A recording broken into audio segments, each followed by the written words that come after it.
அறிவிச்சுடன் பார்வையாளர்களுக்கு வணக்கம். இன்றைய காணொலியில் நம்முடன் இணைந்திருப்பவர் மேலாள் சட்டமன்ற உறுப்பினர், திராவிட முன்னேற்ற கழகத்தின் மாநில தேர்தல் பிரிவு பணி செயலாளர். வணக்கம் சார். அனைவருக்கும் வணக்கம். கேளுங்க. இப்ப திராவிட கழகத்தின் சார்பில் முத்தமிழறிஞர் கலைஞர் அவர்களுடைய 103வது பிறந்த நாள் தமிழ்நாடு மட்டுமல்ல, மும்பை, பெங்களூரு, பாண்டிச்சேரி உள்ளிட்ட மாநிலங்களில் நடைபெற்று வருகிறது. கலைஞர் அவர்களுடைய ஆளுமையை பற்றி பல்வேறு நிலைகளில் இருக்கக்கூடிய ஆளுமையை உங்களது பார்வை. முத்தமிழறிஞர் கலைஞர் அவர்கள் தனது வாழ்நாள் முழுவதும் பிறர் படிக்க வேண்டிய பாடமாக இருந்தார். அவருடைய வாழ்க்கை வரலாறு, சரித்திரம் என்பது எல்லா நேரங்களிலும் உண்மைக்காக, மக்களின் உயர்விற்காக, மொழியின் வளத்திற்காக, நலத்திற்காக பாடுபடக்கூடியவர்களுக்கு எவ்வளவு எதிர்ப்புகள், எவ்வளவு சோதனைகள் வரும் என்பது அவருடைய வாழ்நாளிலே நாம் பார்த்தோமேயானால், படித்தோமேயானால் தெரிந்து கொள்ளலாம். இப்படி தமிழ்நாட்டிலேயே இருந்த தலைவர்களில் இவ்வளவு பெரிய எதிர்ப்புகளை சந்தித்த ஒரு தலைவர் வேறு யாரும் இருந்திருக்க முடியாது. காரணம், அவர் ஒரு இயக்கவாதியாக பாராட்டி போற்றி வந்த பழமை லோகமெல்லாம் ஈரோட்டு பூகம்பத்தால் இடியுதுபா. இந்த 2 வரி என்பது எத்தனை பேரை கலக்குச்சு அப்படின்னு நம்ம நினைச்சு பார்க்கணும். ஏன்னு சொன்னீங்கன்னா, அவர் வாழ்நாள் முழுவதும் தந்தை பெரியார், அறிஞர் அண்ணா, திராவிட இயக்கம், சமூக நீதி, சம நீதி, இந்த நிலைகளிலேதான் தன் வாழ்க்கையை முழுவதும் அமைத்துக் கொண்டதனால்தான் அரசியல் வாழ்க்கையிலே, பொது வாழ்க்கையிலே, இப்ப இன்னும் கூட பார்க்கணும்னா, நம்ம அவருடைய முயற்சிகள், இப்ப நாம் வாழ்நாள் முழுவதும் அவர் பிறருக்கு பாடம் என்று சொன்ன பாடமாக இருக்கிறாங்க. சின்னஞ்சிறு வயதுல நினைச்சு பாருங்க சார், யாருமே கற்பனை பண்ண முடியாது. 14 வயதில் கயல், வில், மீன் கொடிகளை ஏற்றி கொண்டு தமிழ் வாழ்க, தமிழ் வாழ்க என்று தன்னுடைய வகுப்பு தோழர்களை ஊர்வலமாக அழித்துக் கொண்டு தானே கைப்பட எழுதிய பிரதிகளை மக்களிடம் எடுத்து சொல்லி, தந்தை பெரியார் அன்றைக்கு 38 தந்தை பெரியார் அவர்களுடைய கருத்தாக மொழி பிரச்சனையிலையும் இருந்ததை மாணவ பருவத்தில் சிறிய போர்க்களத்தில் இறங்கிட்டார். பிறருக்கு ஆச்சரியப்படத்தக்க அளவிற்கான செயல்பாடுகள், அவருடைய அடுத்த நிலைகள் என்று பார்க்கின்ற பொழுதும் திரை உலகத்துல போனார், கலை உலகத்திலும் போனார். மற்றவர்களெல்லாம் கூட நினைத்து பார்க்க முடியாது. அந்த கலை உலகம் பாகவதர்கள் கையிலே இருந்தது. எப்படிப்பட்டவர்களோ மிகப்பெரிய அளவிற்கு புரணிகர்கள் கையிலே இருந்ததை கொஞ்சம் பேரறிஞர் அண்ணா ஒரு புறம் என்றால், முத்தமிழறிஞர் கலைஞர் அவர்கள் மறுபுறத்தில் மிகப்பெரிய அளவிற்கு மாற்றத்தை உருவாக்கினார். எழுத்தின் மூலமாக எண்ணற்ற விளைவுகள். அதனால்தான் கலைஞர் சொன்னாருங்க, சொன்ன சொல்லுடைய அர்த்தத்தை பார்த்தா ரொம்ப பெருமையா இருக்கணும். என்னன்னா சொன்னார், பேனாவும் நாவும் தான் என்னுடைய ஆயுதங்கள், அறிவாயுதங்கள். பேனாவும் நாவும். அவருடைய எழுத்து பேசும், அவருடைய பேச்சு எழுத்தாக பதிவாகும். ஆக இப்படிப்பட்ட நிலையிலே முத்தமிழறிஞர் தலைவர் கலைஞர் அவர்கள் படிப்படியாக தன் வாழ்க்கை நிலையை உயர்த்தி கொண்டு வருகின்ற பொழுது இயக்க வாழ்வு வாழ்ந்தார். அப்படி இயக்க வாழ்வு வாழ்கின்ற பொழுதுதான் அரசு நிலைப்பாடுகளுக்கு வருகின்ற பொழுது, எதிர்கட்சியாக இருக்கின்ற பொழுது அவர் போராடியது, அவர் எதையும் சொல்லுவார், எதையும் எண்ணி பேசுக, எண்ணாமல் பேசாதே, அது அழகல்ல. எண்ணி பேசுக என்றால் சிந்திக்க என்று சொல்லுகின்ற முத்தமிழறிஞர் கலைஞர் அரசியலிலே ஒரு அற்புதமான கருத்தை சொன்னார். எல்லாரும் என்னென்னமோ குதிப்பான். ஏன்னா திராவிட இயக்கத்தை அரசியல் ரீதியாக எதிர்ப்பவர்கள் தந்தை பெரியாரின் கொள்கையை நாட்டு மக்களுக்கு பயன்படுத்த வேண்டும் என்பதற்காகவே அறிஞர் அண்ணாவால் துவக்கப்பட்ட திராவிட முன்னேற்ற கழகம், அந்த முன்னேற்ற கழகத்தினுடைய முனைப்புகளை முத்தமிழறிஞர் கலைஞர் எடுத்துக் கொண்டு போகிறார். போர்க்களங்களுக்கு போகின்ற போது சிறைச்சாலைகள் வந்து கொண்டிருக்கின்றன, சிறைச்சாலைகளை எல்லாம் கடந்து வருகிறார். எல்லோரும் அவரை இழித்தும் பழித்தும் இன்றைக்கு கூட கதை எழுதி கொண்டிருப்பார்கள். ஆனால் யாருமே கூட அவர் மீது எந்த குறையையும் குற்றத்தையும் நிரூபித்தது கிடையாது. அப்ப அவரை எப்படி பார்க்கிறாங்க? திராவிட இயக்கமாக பார்க்கிறார்கள். திராவிட இயக்கமாக இன்றைக்கு 103 வயதில் அவருடைய பிறந்தநாள் நிகழ்வை திராவிட கழகத்தின் சார்பாக தமிழர் தலைவர் ஆசிரியர் ஐயா அவர்கள் மிக நாடு முழுவதும் விழா நடத்தினார். நானும் அந்த விழாவிலே கலந்து கொண்டு பேசினேன். எதற்காக இதை குறிப்பிடுகிறேன் என்றால், எத்தனை இழி சொற்கள் படிச்சொற்கள் நல்லா யோசிச்சு பார்க்கணும். நாம பாக்குறவங்களுக்கும் நான் கேட்டுக்கிறேன்.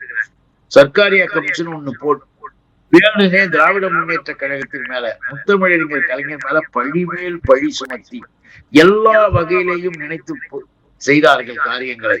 ஆனால் சட்டப்படியாக ஒரே ஒரு சின்ன குற்றச்சாட்டு கூட நிரூபிக்கப்படவில்லை, நிரூபிக்க முடியவில்லை. அவர் மீது எந்த குறையும் இல்லை, பழியும் இல்லை என்று சட்டப்படியாக அவர் அதிலிருந்து விடுவிக்கப்படுகிறார். அப்ப தெரிஞ்சுங்க. அப்ப இவர்களெல்லாம் தூக்கி கொண்டு ஆடிய சனாதனம், இவர்களெல்லாம் தூக்கி கொண்டு பாடிய ஆரியம், அந்த ஆரியத்தின் உருவாக இருந்த ஒரு பெண் தான் இந்தியாவிலேயே 4 வருடம் சிறை தண்டனையும் 100 கோடி பெற்றது.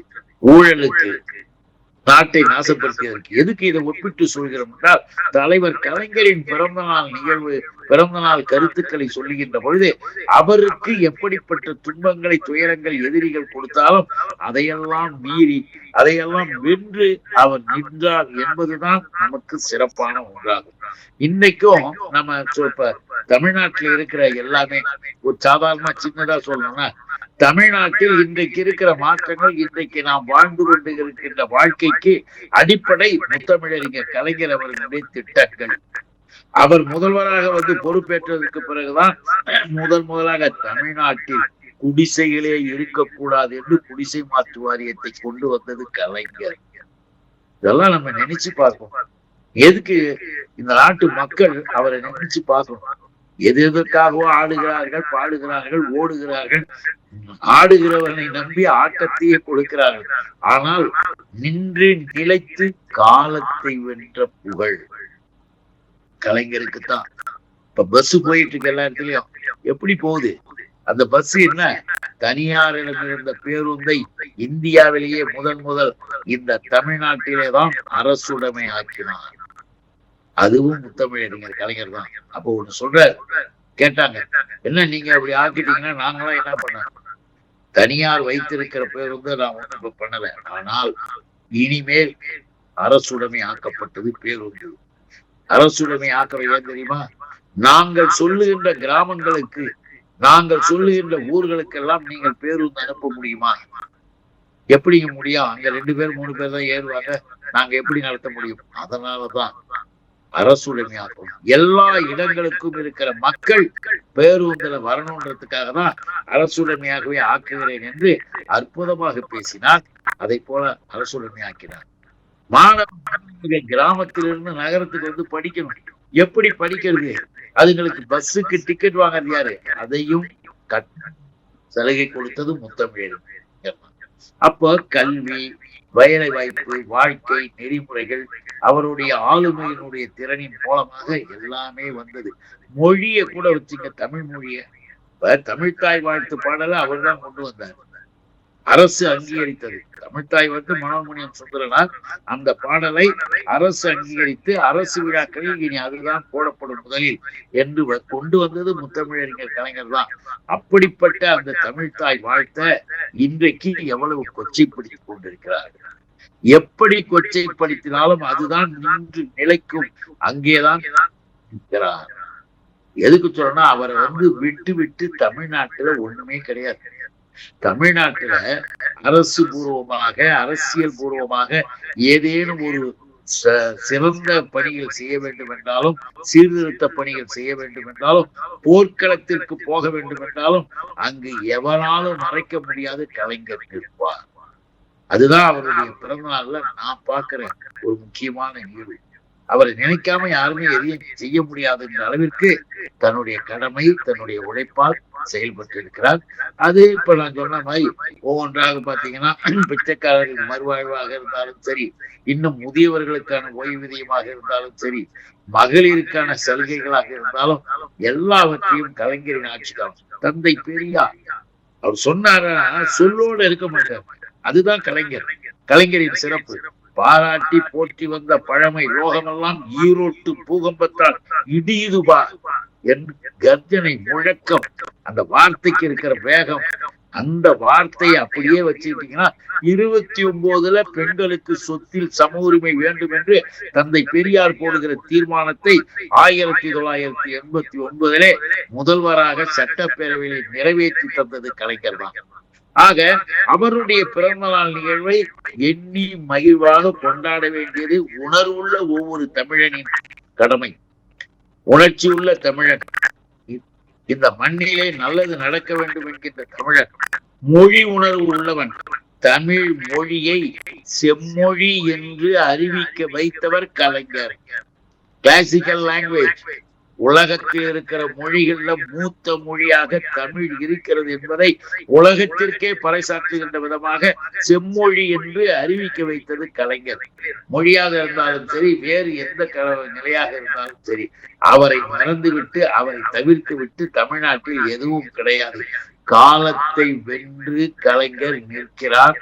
அவர் புகழ் என்றைக்கும் நிலைத்து நிற்கும்.